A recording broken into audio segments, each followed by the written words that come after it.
Il s'agit d'un amendement de précision pour tenir compte de la réalité des réseaux sociaux. Les outrages sexistes peuvent prendre aussi la forme de messages ou d'images sur les réseaux sociaux. Et je vous propose de rajouter à notre texte, en plus des propos et des comportements, le terme message pour intégrer la réalité des réseaux sociaux qui véhiculent des outrages sexistes aussi. J'ai longuement hésité, je vais vous dire vraiment en toute transparence, à vous donner un avis favorable. Mais simplement, vous visez une infraction que nous souhaitons également toucher. C'est la question du numérique, c'est la question de l'outrage sexiste, sexuel sur le numérique.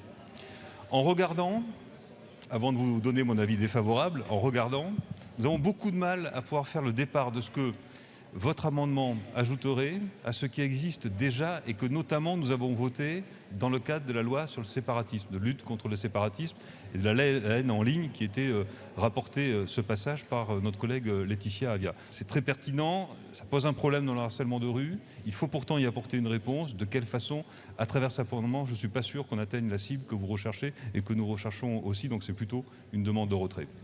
Monsieur le rapporteur, il me semble que l'alinéa 5 de cet article 7 que notre collègue Éric Pauget propose de modifier en rajoutant le mot message ne stipule pas exactement le mot harcèlement de rue.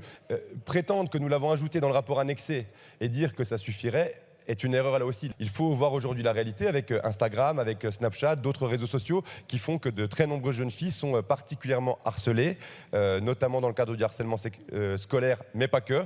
Et donc il me semble que l'amendement de notre collègue Éric Pauget est plein de bon sens parce qu'il vient en fait enrichir cette loi, il vient élargir le champ d'application de cette loi que nous soutenons. Nous soutenons particulièrement cet article 7 parce qu'il vient combler un vide juridique existant et notre collègue Éric Pauget vient le préciser plus en avant. Donc nous on propose à l'Assemblée nationale d'adopter cet amendement parce que vraiment, je pense qu'il va permettre de mieux caractériser des faits qui sont une réalité, qui sont connus par de nombreuses jeunes filles dans notre pays.